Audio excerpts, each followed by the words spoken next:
Uneziswa Mlenzana ungusomashishini wezolimo uthi inkxaso ayifumene kwisebe lezolimo likarhulumente wase-Eastern Cape imncedise ekwandiseni umhlaba alima kuwo imifuno.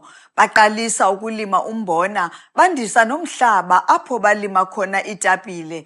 Lo somashishini uthi ukubaluleka kolimo wakufunda kutata wakhe owayefudula esebenzela eli sebe lezolimo. Uncediso silufumene ku-Dr. Da luyenza uGreenvines abe yi-business yamanyani ezokwazi uba i-create i-employment, ikwazi uba ingenise imali, sibe ne-healthy cash flow, and also just to expand i-business yethu. U-agriculture uqala ukuncedisa wandipha i-inputs izithole, bandipha ne-fertilizer. Then kulo nyaka upheleyo ngoJune ndaphiwa i-tractor ehamba ne-heavy duty disc ne-seedling planter.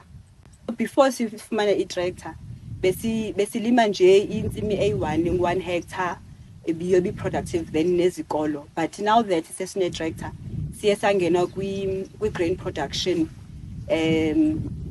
Silime about 34 hectares okwangoku nge-inputs bezisuka ke kwa-Dr. Da na kwamasipala waseNyandeni. So i-production yethu it more than doubled, it tripled kakhulu, and then decided that we should actually venture into potato production.